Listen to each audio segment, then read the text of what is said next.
Hello, very good morning dear students. सुप्रभात, जय श्री राम, जय श्री कृष्णा, राधे राधे। एक बार फिर से आप सभी का हमारे एसेंट ऑनलाइन क्लासेज में हार्दिक स्वागत और अभिनंदन। आज हमारे 9th क्लास में हिंदी का पीरियड है, यानी हिंदी का कालांश है, जिसमें हम क्षितिज भाग फर्स्ट यानी इसका जो पहला चैप्टर पढ़ रहे थे मुंशी प्रेमचंद जी का, उसको आगे कंटिन्यू करेंगे, जिसका नाम था दो बैलों की कथा।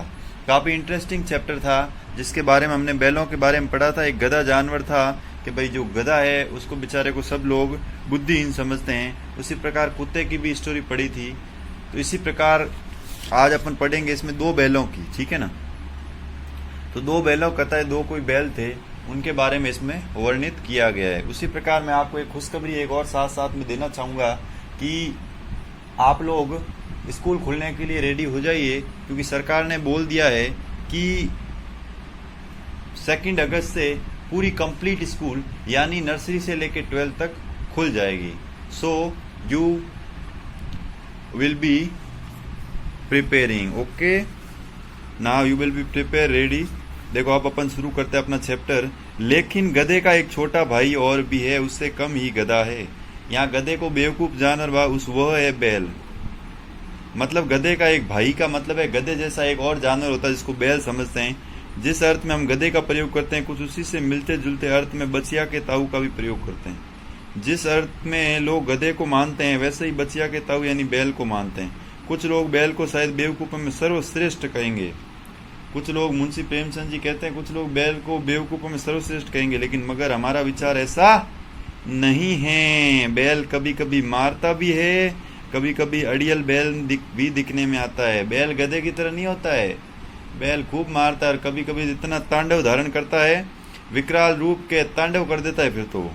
और कई रीतियों में अपना असंतोष प्रकट कर देता है, यानी और भी कई रीतियों में वो अपना भावनाएं प्रकट कर ही देता है। वो कहता है मैं नाराज हूँ, वो दिखा देता है। अतएव उसका स्थान गधे से नीचा है, इसलिए गधे जितना बेवकूफ हम उसको नहीं मान सकते। झूरी काशी के दोनों बैलों के नाम थे हीरा और मोती। झूरी काशी के दो बैल थे जिनका नाम था हीरा और मोती। दोनों पसाई जाति के थे, मतलब उनकी बैलों की जाति पसाई थी। देखने में सुंदर थे, काम में शौकस थे, डील में ऊंचे थे, यानी लंबे हट्टे खट्टे और काम करने में मस्त थे। बहुत दिनों साथ साथ रहते, दोनों में भाईचारा हो गया था। अब क्या काफी टाइम से दोनों बैल साथ ही थे। लाए तो होंगे, अलग अलग लाए होंगे, लेकिन दोनों साथ में थे, तो दोनों में भाईचारा बढ़ गया।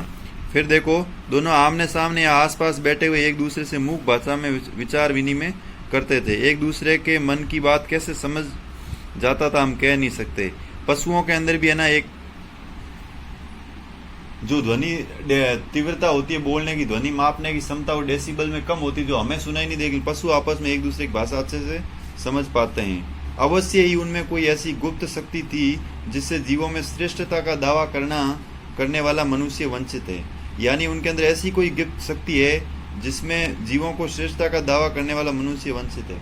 यानी मनुष्य कहता है ना, कौन जिसमें जीवों में श्रेष्ठ माना जाता। मनुष्य को सबसे श्रेष्ठ जानवर यानी जीव माना जाता, लेकिन मनुष्य को भी आज तक पता नहीं है उनकी भाषा कैसी गुप्त भाषा है, गुप्त शक्ति उनके पास है। मनुष्य को इस चीज का आज तक पता ही नहीं चल पाया, नहीं कोई ऐसा साइंटिस्ट पता लगा पाया है। दोनों एक दूसरे को चाट कर और सूंघ कर अपना प्रेम प्रकट करते। चाटना सूंघना ये बैल के अंदर होता प्रेम प्रकट करने का तरीका। कभी कभी दोनों सींग भी मिला लिए करते थे, विग्रह के नाते से नहीं, केवल विनोद के भाव से। यानी कोई जरूरी नहीं है सींग मिलाने लड़ने के लिए मिला लेते, नहीं, विनोद यानी बहुत प्रेम के भाव से, आत्मीयता के भाव से। जैसे जैसे दोस्तों में घनिष्ठता होती है, दौल दप्पा होने लगता है, इसके बिना कुछ दोस्ती, यानी जैसे जैसे दोस्ती होती है ना, अपने आपने देखा होगा आप लोगों के दोस्त होते हैं, अब बड़ा प्यार से उनके साथ अच्छा बिहेवियर करते हो, कभी लड़ते झगड़ते हो, कभी प्यार से, तो वो आपका प्यार करने का तरीका है। वैसे ही बैलों में होने लगा। इसके बिना दोस्ती कुछ फुसफुसी कोई हल्की सी रहती है, जिस पर ज्यादा विश्वास नहीं किया जाता। दोस्ती में आप पता पूरा विश्वास करते हैं दोस्त, आप मतलब अपने दोस्त पे पूरा टिक कर विश्वास करोगे। जिस वक्त ये दोनों बैल हल या गाड़ी में जोत दिए जाते और गर्दन हिला हिला कर चलते, उस वक्त हर एक ये चेष्टा होती ज्यादा बोझ मेरी गर्दन पर रहे। यानी दोस्तों क्या होता है, उसको तकलीफ नहीं मेरे को होनी चाहिए, ठीक है ना। उसी प्रकार आप लोग कभी कभी क्लास में बोलते ना, नहीं सर ये मेरा दोस्त है, इसको मत मारो, मेरे को मार दो, ठीक है ना। मतलब उसके हिस्से की मार आप खा लेते हो। तो कहने का मतलब है कि बैल भी जब बाहर उठाते थे तो दोनों के मन में यही चेष्टा रहती थी कि यार क्यों नहीं दूसरे पे ज्यादा जोर नहीं पड़े, मैं अपने ऊपर ले लूं, तो अपने ऊपर से नीचे हो जाता था ताकि सारा भार उस पे आ जाए। तो दिन भर के बाद दोपहर या संध्या को दोनों खुलते तो एक दूसरे के छाट चूम कर अपनी थकान मिटा लिया करते। जैसे ही दोनों मिलते छाट चूम कर गले मिलकर अपनी थकान को मिटा लेते। दोनों को बड़ी खुशी होती। नांद में खली भूसा पड़ जाने के बाद दोनों साथ उठते।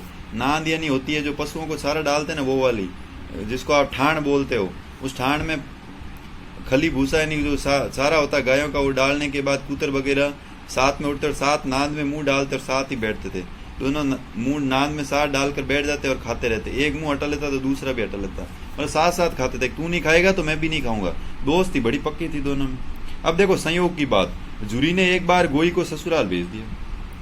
अब वो जूरी था, उसने गोई को क्या कर दिया, अपनी पत्नी को ससुराल भेज दिया। बैलों को क्या मालूम वे क्यों भेजे जा रहे हैं, ठीक है ना, समझे। मालिक ने हमें बेच दिया, सॉरी जूरी ने एक बार आई गोई था उसको ससुराल भेज दिया, तो मालिक हमें क्यों बेचना चाहते, अपना यूं बेचा जाना अच्छा लगा या बुरा कौन जाने। पर जूरी के साले गया को घर तक गोई ले जाने में दांतों पसीना आ गया। पीछे से हाँकता तो दोनों बाएं बाएं भागते पगड़ियां पहनकर। मतलब कहने का मतलब है कि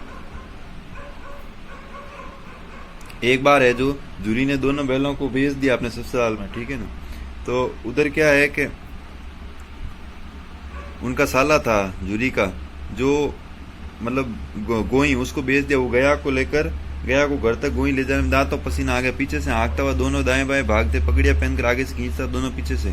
अब बैल थे हीरा और मोती, इनको अगर वो साला ले जा रहा था तो इनको बड़ा दुख हुआ गोई कि भाई वो खंचीज थे, बड़ी मुश्किल से गए हैं। उनको जाने का बिल्कुल मन नहीं था क्योंकि उनका मन लगा हुआ था। मारता तो दोनों सींग नीचे करके हुंकारते। अगर ईश्वर ने उन्हें वाणी दी होती तो जूरी से पूछते तुम हम गरीबों को क्यों निकाल रहे हैं। वो बोला ईश्वर ने अगर उन्हें वाणी दी होती तो हम जरूर पूछते कि तुम भाई गरीबों को क्यों निकाला, हमने तो तुम्हारी सेवा करने में कोई कसर नहीं रखी।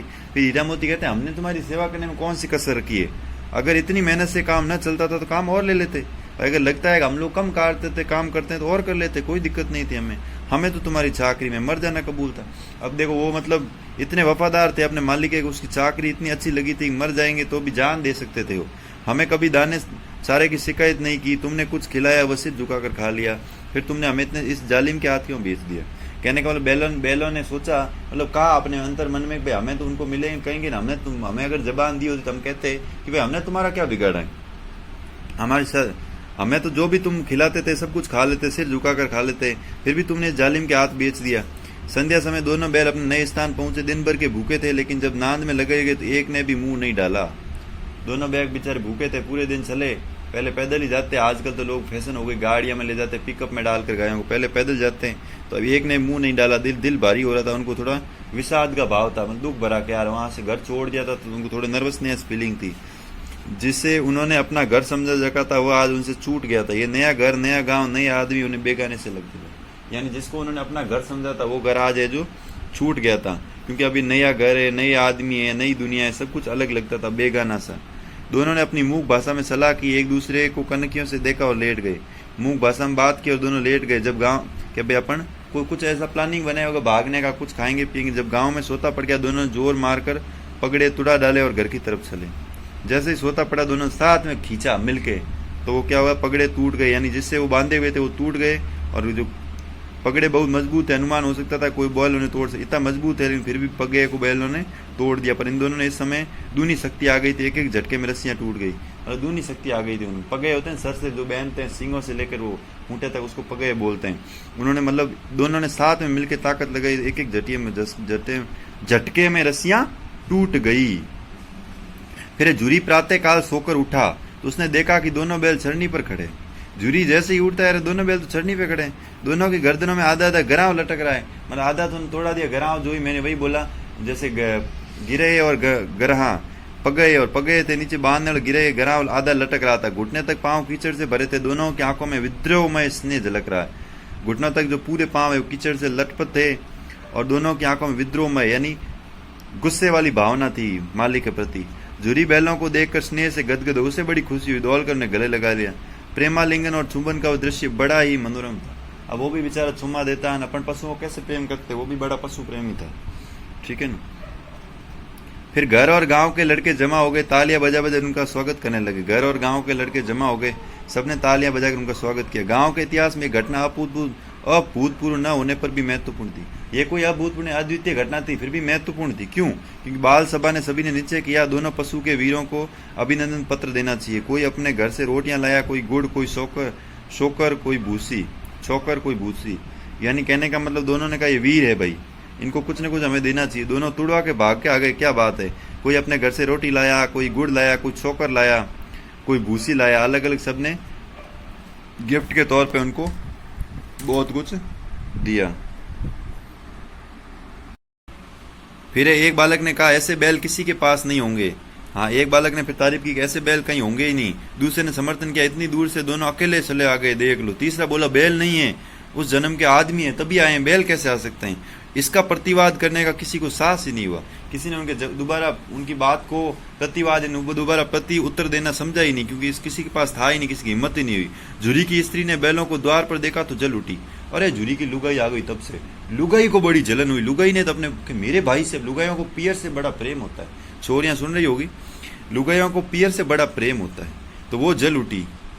अरे बोली कैसे नमक हराम बैल हैं, एक दिन भी वहां काम नहीं किया, भाग खड़े हुए। साले नमक हराम हो, तुमने एक दिन भी मेरे पियर में मेरी भाई के पास काम नहीं किया और भाग खड़े हुए। झुरी अपने बैलों को यह आक्षेप न सुन सका और नमक हराम क्यों है, चारा दाना न दिया होगा तो क्या। फिर झुरी की आदत थी, पति हमेशा अपने साइड की लेता है। उसने कहा भाई नमक हराम क्यों है। अब ज्यादा तो पति बेचारा पत्नी के सामने क्या बोलता, फिर भी बोला सारा दाना दिया नहीं होगा तेरे पियर वालों ने, इसलिए क्या करता, भाग के आगे। स्त्री ने रोब के साथ कहा बस तुम ही तो बैलों को खिलाना जानते हो, तो सभी पानी पिला कर रखते हैं। हाँ भाई सही है, अपने हस्बैंड को बोलती पति देव खाना खिलाना, बैलों को खिलाना चराना तो आपको ही आता है, मेरे पियर वाले गैले उनको कुछ आता नहीं है, वो तो सिर्फ पानी पिला कर रखते होंगे, सभी लोग ऐसे ही रखते होंगे, सब आपको ही आता है करना।